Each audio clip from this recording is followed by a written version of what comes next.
Hey there, all you creepers and reapers. Welcome to another episode of the Femme Fatalities. I'm your co-hostess, Anna, and I'm here with... Hello, all you frightlings and grieflings. It's me, Margaret, and welcome to another spooktacular podcast. Today, we're going to talk about a new movie, actually. This one is so festive. Anna, what are we talking Oh about my today? goodness, we're stuffed full of excitement, and I just can't wait to put it all out on the table. That's right, guys. We're talking about the movie Thanksgiving. Good old Eli Roth has been at it again. Now, before you tune in fully, let's talk about some of these triggers. I'm going to say interesting kills. If you don't care for holidays, this is probably not for you. And if you're allergic to tryptophan, there's plenty of turkey too. Mhm. Yes, we've got violence, we've got greed. So if you've got any sort of triggers around people being very greedy and rude and entitled, there is that. And then also, again, this is another movie. You might be getting tired of this, listeners. Another movie that just confines people into gender roles. This is, again, a very male female sort of movie. So, listeners, if you have any suggestions on any kind of horror movies that skew, blend, blur, give other perspectives outside of the gender normatives, please share with us. I don't know about Anna, but I would love to be able to view and discuss movies that get outside of the binaries. Me too. And I think that would be super fun. I even just trying to think in my head about something outside of binary, the ones that come to mind immediately are exploitive. They're not taking the subject matter to heart. So if you have any suggestions, please share with us. Another thing in terms of triggers for Thanksgiving, there is adultery, there is grief as well, as we find out who John Carver is. Spoiler alert, we're going to tell you who John Carver is. So if you haven't seen the movie, go watch it real quick and then come back. Yes, this is, I don't know if Anna agrees from a thanological point of view. I enjoy the horror movies that really we have a bereaved killer. Like the person is acting out their grief. This is just a perfect thanatology movie. So like Anna said, you're gonna know who John Carver is because he's the bereaved killer that is really pissed because His wife pregnant and future were taken from him. his And pregnant girlfriend is murdered by greed. Really, that is. yeah, totally. And I have to say, like, shout out to Gina Gershon. She is like, I have read that she's in her late 50s. Girl, you look good. Whatever you're doing, keep doing it. So I was shocked to find that out. I was like, dang, because she is gorgeous. But yeah, I think the casting was actually really great because we did see a lot of familiar faces and a lot of their characters were either in line with the characters they portray in Thanksgiving or totally opposite. So here comes the spoiler alert. Can I do it, Margaret? Can I say Oh, John please. Carver is? We gotta talk about I him. love the fact that McDreamy is our killer. As soon as I saw the preview, I was like, he's the killer. And then as soon as I started watching it, I was like, yep. Yep. And that was very gratifying.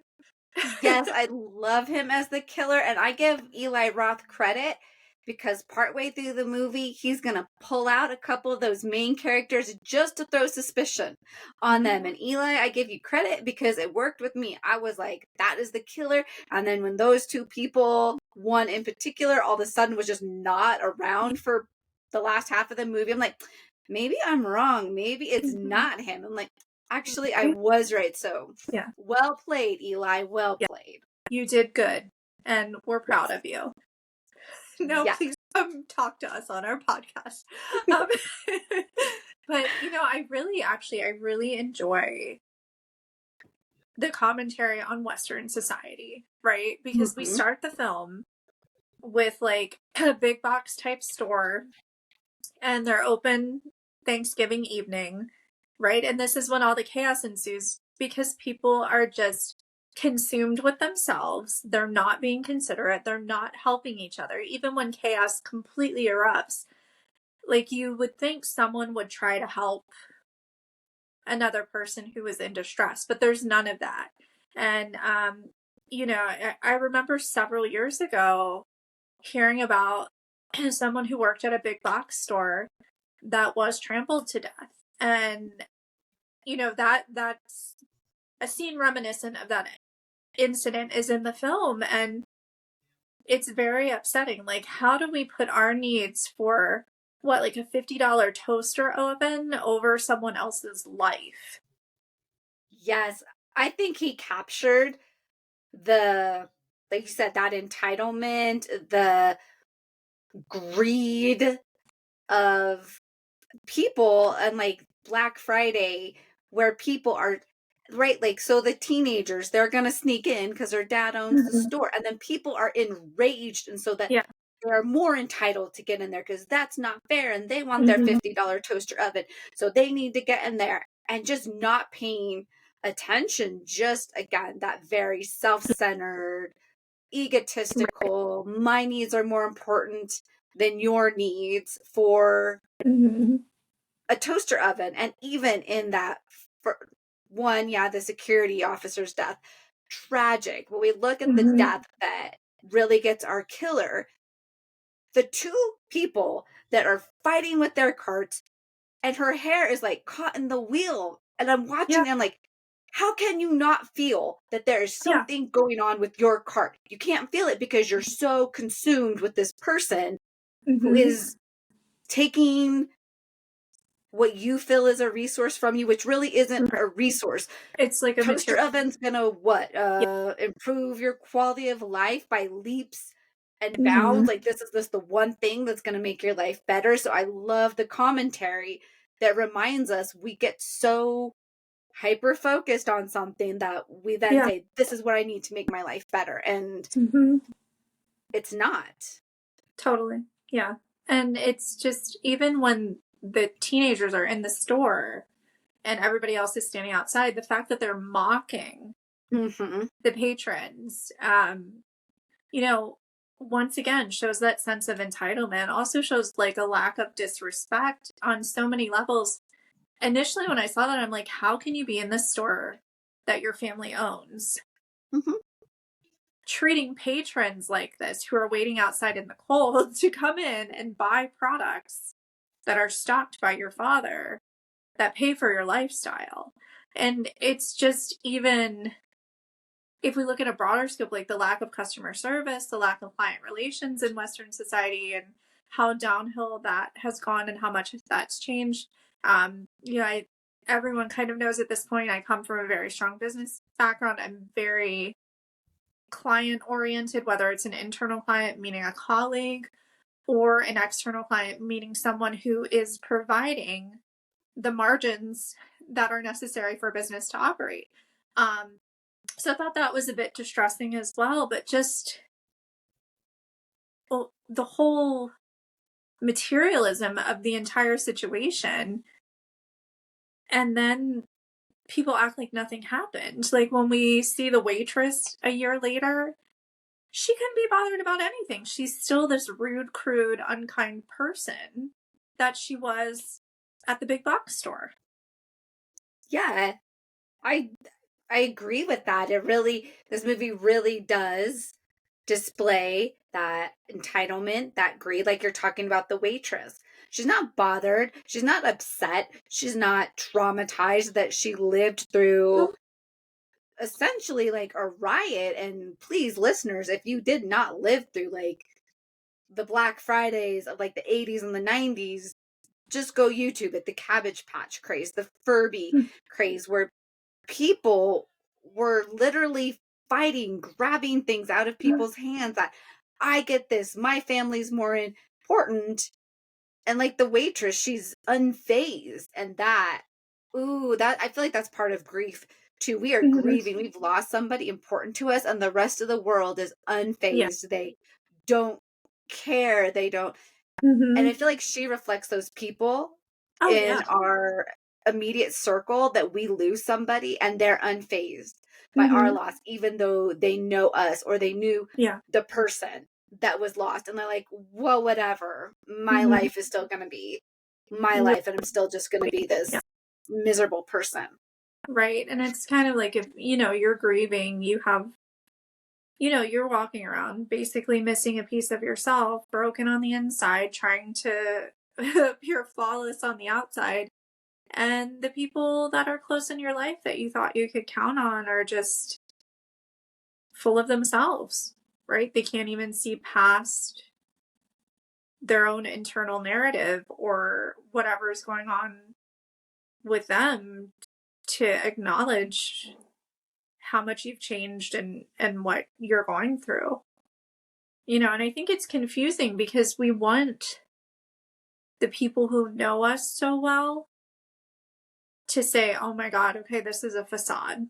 Like there are signals. Like I know Margaret wore brown eyeliner today and she only wears that when something's off because she always wears blue eyeliner or something so small and so minimal because you know that person so well. Like you pick up on it immediately, but not everyone knows us as well as we know ourselves, and not everyone knows us as well as we'd like them to know us. And this movie reflects that. Mm-hmm. And that then the person that's outwardly grieving, the right guy, like he's protesting. He's like, I'm done Yeah. with your store. I'm done with you as a friend. You're a Mm-hmm. shit person. Everybody's like, oh, yeah, you're the bad person, when he's outwardly grieving and Yeah. he's outwardly trying to bring attention to this was Mm-hmm. wrong. This isn't okay. Where is reparations? Where is Yeah. the trying to fix like our broken community? This happened. And then Mm-hmm. oftentimes greed just goes, well, come on, like we'll go ahead, we'll be closed on the day after Thanksgiving or whatever it Mm-hmm. is, to appease people, and not that, Yeah. right, It, healing of the community. yeah. It's more, it's done in the court of public opinion, not Mm-hmm. in the court of good conscience. Yes. And that And this that's, movie, I think, reflected that mhm. beautifully. Yeah. And it is very unfortunate because I think it is very true to Western society. And, who are we to stand outside and try and get something, at a great deal, a great value? Like when you think about it, I'm standing outside of this big box store. There's probably someone sleeping outside right now because they have nowhere to go. Mm-hmm. And it is very hard to have that mind frame, you know, some of the time, most of the time, all of the time, pick an option. Um, because I think the reality of the world, it can be a very scary thing. We take these material items, whatever it is, stuff from a big box store, alcohol, drugs, sex, whatever, to fill up that hole in our soul. And once again, it all comes back to dealing with our journeys, right? Our transitional journeys, our change journeys, grief and loss journeys, all of those things, because it's easier to try and fill the void with whatever I can grab next. Like, you know, you can't drink it away. You can't smoke it away. You can't screw it away. You have to do the work. And it's Mm-hmm. really hard for people in Western society to acknowledge that and proceed with that. What do Yes, you think, it's that. Margaret?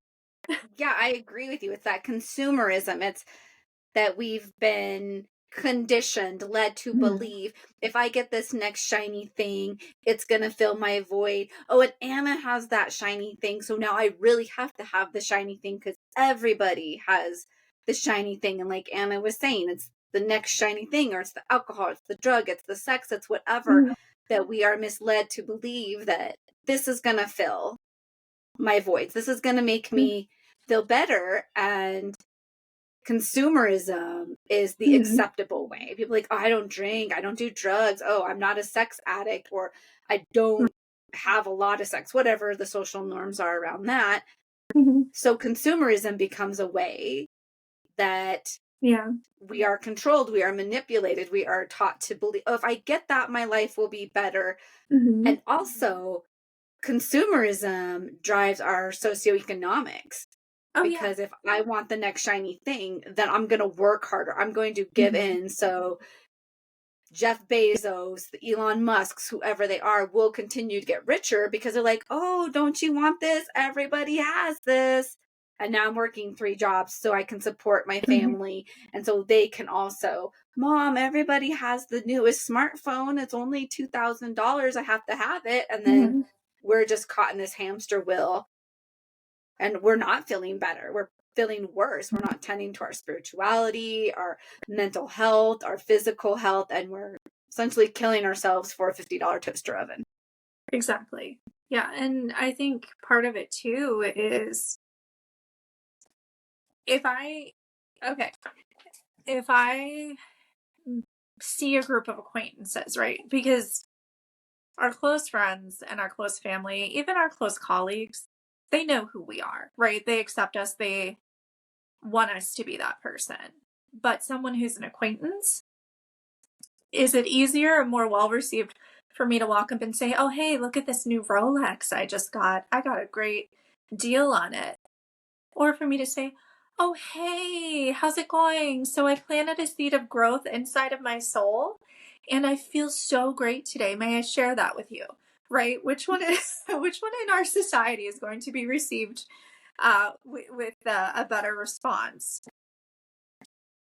Yes, our society is not based, our society is working on personal growth, and yet it still feels shiny, like that new Rolex. Like I can be like, oh yeah, you like my new watch?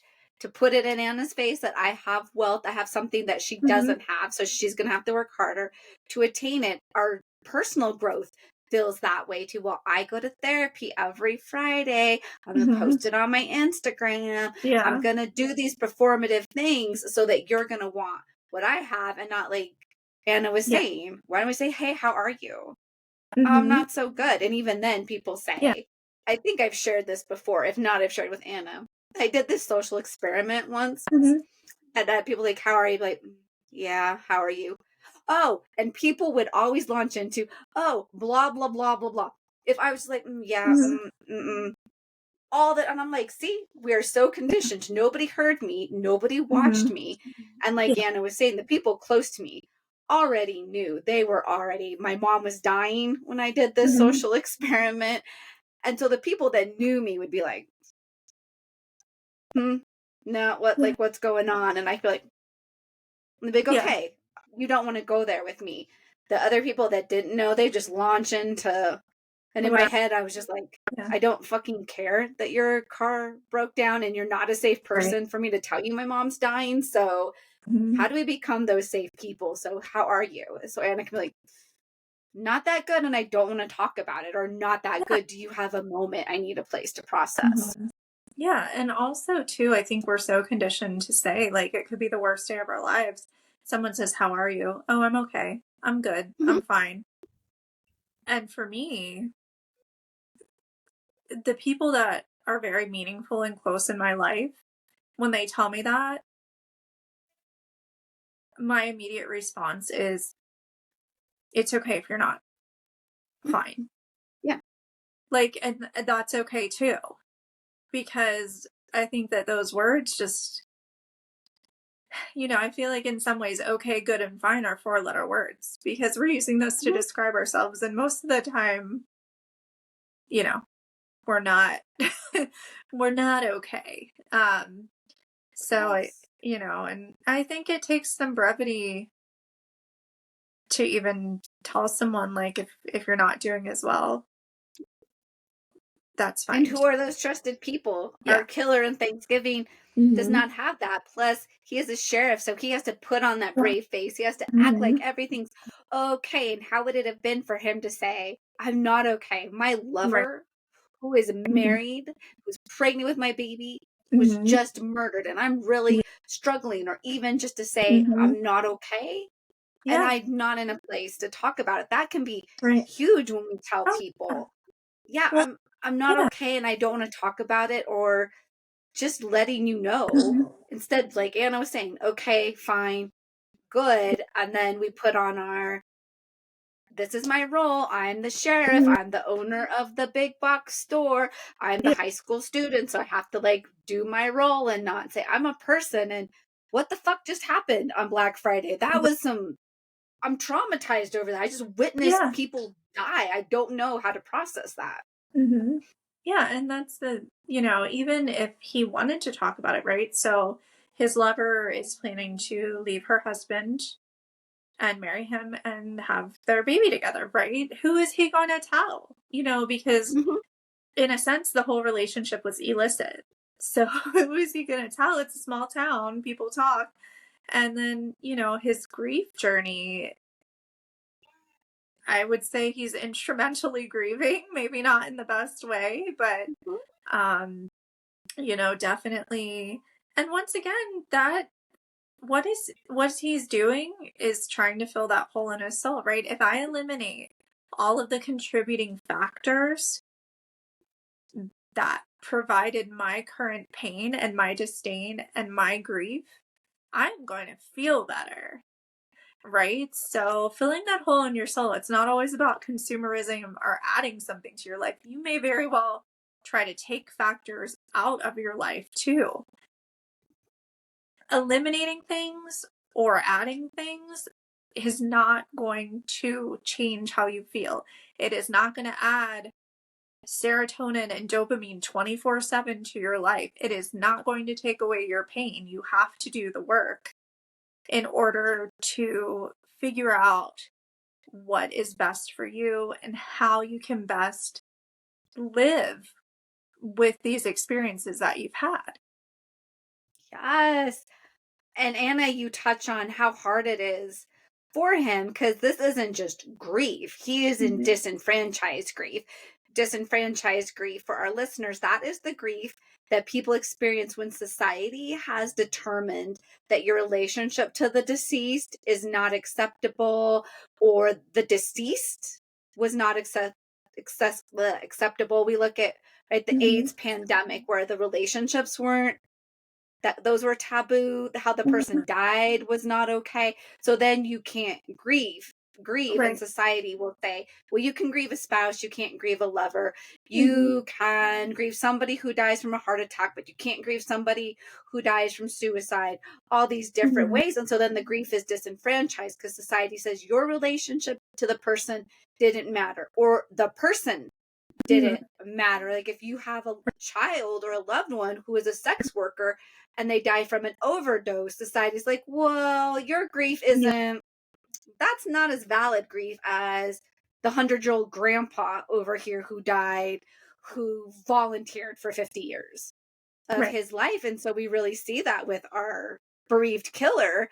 Mm-hmm. Society's already said, you can't grieve. Her husband, who is openly grieving, he's Yeah. protesting, Oh, he yeah. gets to grieve. He has Yeah. every right to grieve. But you, because you were her lover, and it's such a Mm-hmm. lonely, isolating place for the bereaved to be, because they can't be like, Oh, I'm yeah. hurting too. I loved that person too. Mm-hmm. Well, and also the fact that there was an unborn child that was lost. Let's take the whole affair out of the scenario, right? Even the fact that there was an unborn child that died as well. And we get into the disenfranchisement of someone who's had a miscarriage, child loss, all of those sorts of things. Um, Once again, it is not considered quote unquote a normal loss or quote unquote normal grief, isolating the griever. And it's just very unfortunate that that happens. Yes. So he really, like Anna's saying, he is grieving not only because he lost his lover, he lost an unborn child. And society, like Anna's saying, says, well, the baby wasn't born yet. All these ways we do a Mm-hmm. disservice to grief. And he's there. So, like Anna was saying, he is taking it out on everybody who he feels is responsible for the loss of his child and for the loss of somebody who was huge. It's very touching in the beginning, like when she bakes, like she gives him something, Yeah. right? And he's like, I don't know what I'd do without you or whatever. And you're like, these two No. have a special relationship. She sees Yeah. him, she cares for him, he feels good, and vice Mhm. versa. Mhm. Yeah, and honestly, like, when I first saw the movie, like, before we find out the depth of the relationship, I'm like, "Oh, they knew each other when they were younger, they're besties, they're still best buddies," and, because I think we all have, like, a special friend that, like, knows what we need and we know what they need, you know what I mean? Mhm. And it's just that type of connection and bond that you can see in the behavior of both parties, and it's very sweet. Um, and we don't know the dynamic of the marriage, so I can't really comment on that. On some level, she clearly still cares because she takes him food. Um, you know, um, I don't know. So I think it would be fun to like dive into the character development of Gina Gershon's character, just to kind of see what happened, in terms of how she formed the relationship with McDreamy. I think that would be very interesting, just from like a thanatological Mhm. perspective and different behaviors.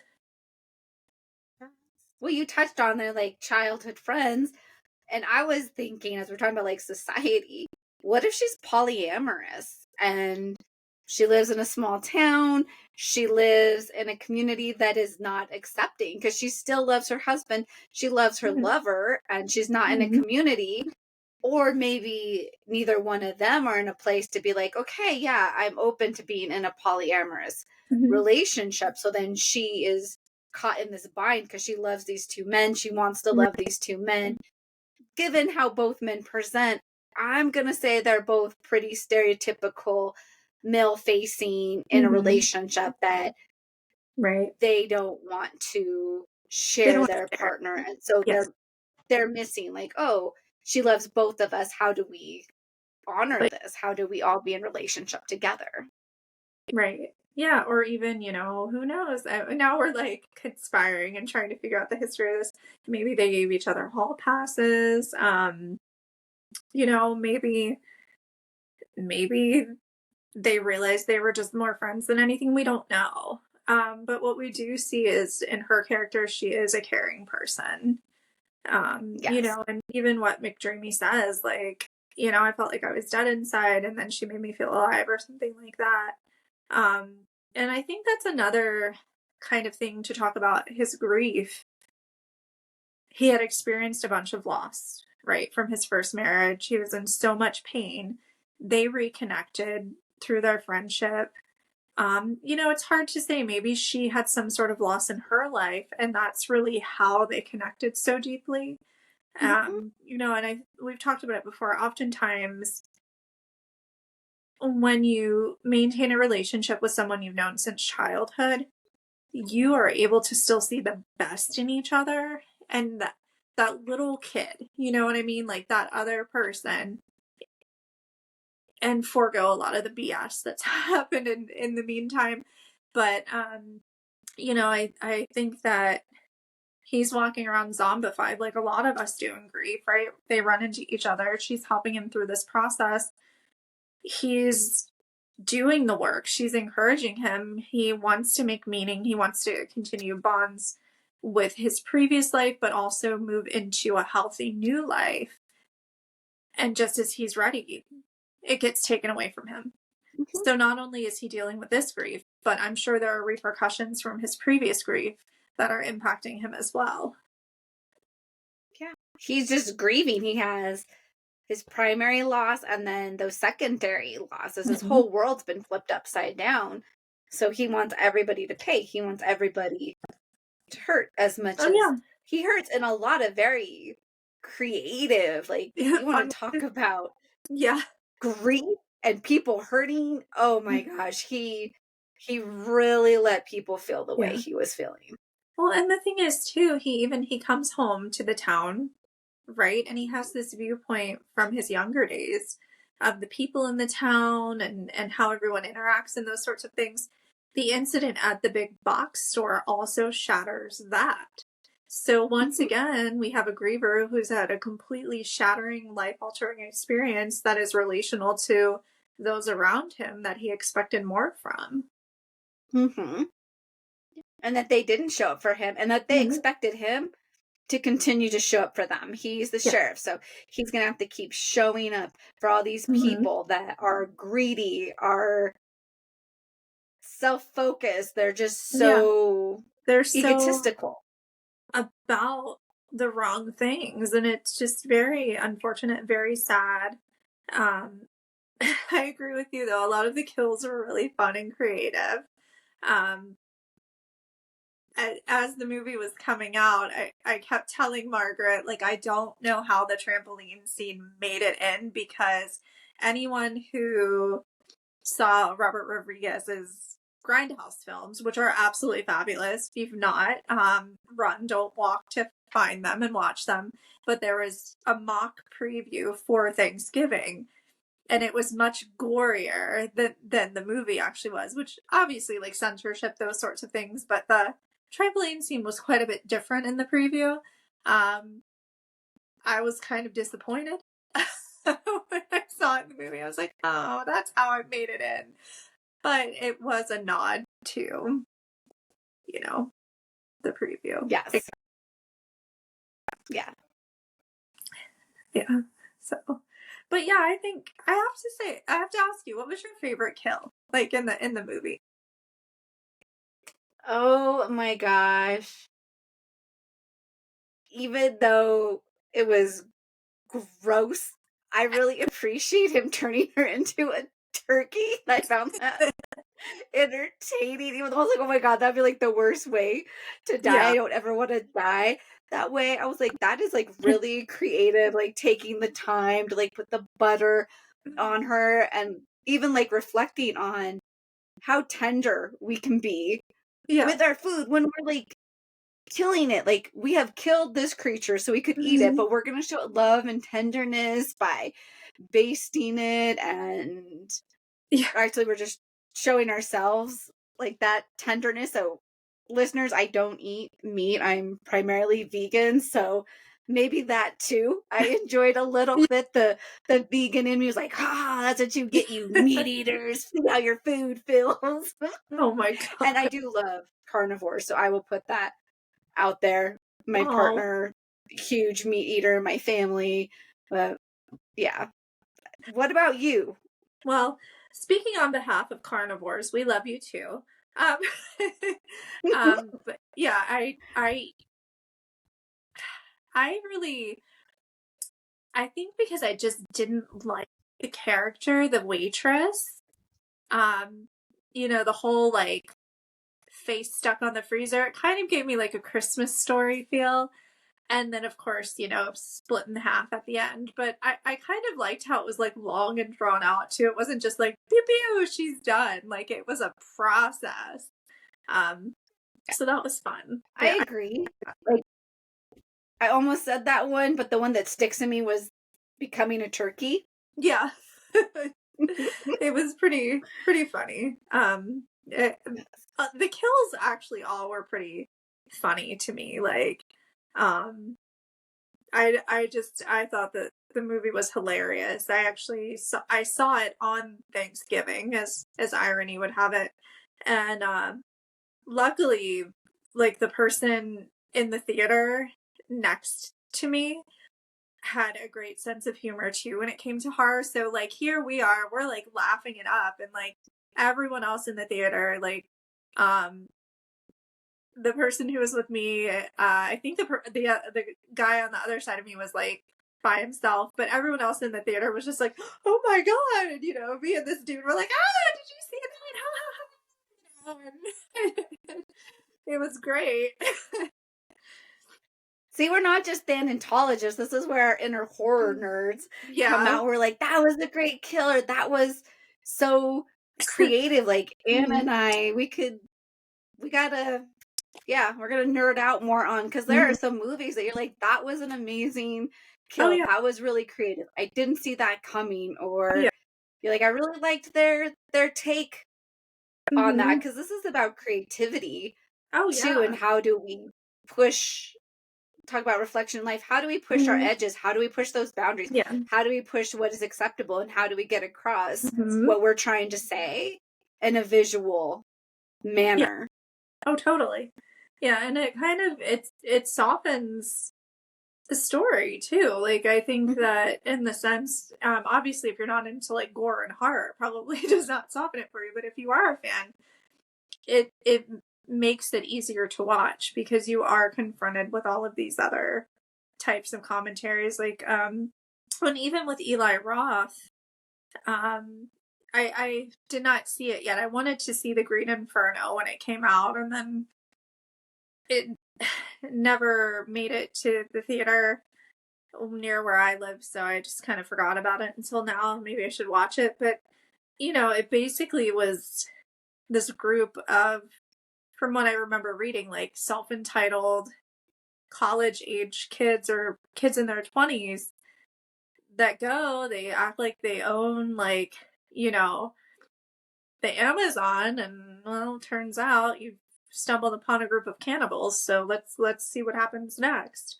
But once again, it's social comment just on the delusion of people in society and what they think is important and how their behaviors impact others and do have repercussions.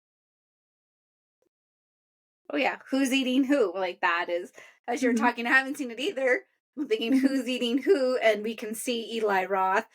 He has a theme through his Oh movies yeah. really pointing out who's eating who. You may think that you're the one that's eating all the resources until you Mm-hmm. become a resource. Yeah, So yeah, totally. Yeah. yeah. And it's he definitely, Eli Roth really does have some thematic things going on, and I appreciate them. I enjoy most of his films, and I'm very excited for Thanksgiving 2 to come out, and I'm sure we will be talking about that as well. It's a lot of fun. I Yeah. if you're looking for something that does have a thanatological backstory theme, but is a lot of fun and entertaining to watch, and not super serious in the same right, this is a great movie. Like, Mhm. this is kind of added to my holiday films now. Everybody has a set of films that they watch a certain time of year. I have movies I watch every year around the holiday season. So basically, for me, right after Halloween, I go straight into holiday movies. And I have holiday horror, holiday action, and regular heartwarming holiday. Thanksgiving is added to my holiday horror films because I enjoyed it that much. I thought it was great. Yeah, it was great. Yeah, it's up there. Would you watch it again, Yes. Margaret? Oh yeah, for sure. It's in the rotation. It's Yeah. enjoyable. I kind of Yes. almost feel like I might watch it while I decorate my tree this year. There you go. Yes. Right? Oh my gosh. Yeah. Yeah. Um, yeah, the last movie I watched when I decorated for the Christmas Hana Kwanzaa time frame. And I tried to get every holiday in there. If I didn't, I apologize. Trying to get them all in there. All of the winter holidays. I was watching Ernest Saves Christmas. So it'll be Ooh. nice to maybe have a holiday horror in there instead. Yes. You've got holiday horror now, and there's some good Mm-hmm. ones. Oh yeah, yeah. And I've got to ask, who do you relate to the most in Thanksgiving? I was gonna ask you. I was like, Oh, I gotta. Oh my gosh. I love Gina Gershon. Like, just so mhm. caring, and I can relate with her. Um, I'm actually just gonna go with McDreamy. I'm gonna say that this time I know what that's like to be in a position where you are grieving and you just have to smile and act like life is going okay. Not that I Mhm. would go and murder a bunch of people. Yeah. Yeah, because, yeah, I guess I'm going to just be those two in a way. How Yeah. about you? I have to agree with you. I wonder if it's because we don't know that much about her, but I really did enjoy Gina Gershon's character. I think that without her, there would be no plot, there would be no Yeah. film. But she just seems like a really caring person. I mean, obviously, like, she has two relationships at once, which is not a great life choice. But you can really see how she does empathize with other people and care about them. So for me, I did like that. I mean, I guess I could also say Julia because she's just like a regular person. She's not super diabolical in her teenage behavior. She doesn't really, that I recall, she didn't really do anything that pissed me off in the film. So she's like, I feel like she's okay too. Like a couple of them, I'm like, oh, they're terrible. I can't wait to see them get killed, But I feel like Yes. she's just kind of there. She's kind of like the bystander, you know what I mean? And I think even her kill shows that because she dies by accident. She doesn't really get killed. It's an accident. Yes. I'd agree with that too. Yeah.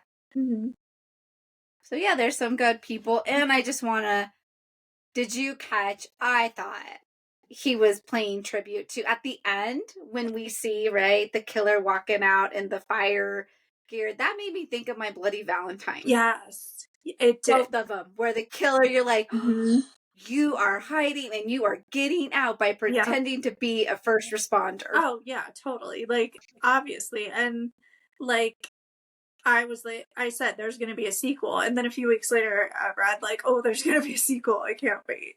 Yeah. Yes. Yeah. I love when horror movies give like little homages to other horror movies that have inspired them, or maybe they just like them, or they just want to do that for their fans. Because I'm oh, yes, right there. You were like saying, hey, like, shout out to the people who came before me. Little Easter egg for you guys. And the thing is, I'm curious to see too, are they gonna go like standard classic horror route and it's the same killer going to kill the survivors, or is it gonna be like a totally like a Scream thing where it's someone relative to the original killer, but like primarily new victims and a couple of oldies but goodies? Or is it going to be totally like flip the script? We have the same killer, but in a different form. Like I always say, like Nightmare on Elm Street and Nightmare on Elm Street 2, because the movie was completely about something different, right? We have Freddy, but everything is different. And that actually would be a really great movie to talk about in the future. So stay tuned, guys. We'll talk about that and how and why it is so different and how the film itself should have been different than what it was. But I digress. Back to McDreamy. It'll be fun to see. So what's your predictions? Maybe we make Thanksgiving 2 predictions. Yeah. Is it a Scream scenario? Is it My Bloody Valentine scenario? So if anybody's not familiar, in the second one, he becomes possessed, or he's got mental health things to where he thinks he's the original killer in the body of supernatural guy, Jensen Ackles. Yeah. How do you say his last name? Or is it the other one, Anna put 2 out there, Scream or Nightmare on Elm Street? Or is it just classic? So Anna, which option are you picking for? I'm going to go with classic. I think that McDreamy is going to be coming back with a vengeance and want to eliminate the survivors from the first Thanksgiving. What about you, Margaret? I want to agree, but just to be different, because we don't see it a lot, I am going to go with the My Bloody Valentine theory, just because it doesn't happen that often in movies. Yeah. Cool. I kind of hope maybe too, like McDreamy comes back and like makes time for, I don't know, for something other than killing. And maybe it'll be like a Dexter spin where McDreamy relocates, but still has the urge to take care of people. I don't know. Or revenge. Yeah. Maybe one of his survivors is then going to take revenge on McDreamy. Ooh, who knows? Yeah. Sky's the limit. Eli, if you're listening, we gave you lots of sequel options today. Yeah, so please pick one. Yeah, I'm excited. I can't wait. Pick them all. Yeah. Just do a mashup. Yes. A little bit of everything. Yes. Oh, keep people guessing. Definitely. Well, I guess we'll all have to stay tuned. And listeners, make sure you crank up the temperature on those turkeys, mash those potatoes, and fold the marshmallows into the candied yams. Until next time, stay creepy. Ooh, thank you for listening. See you next time.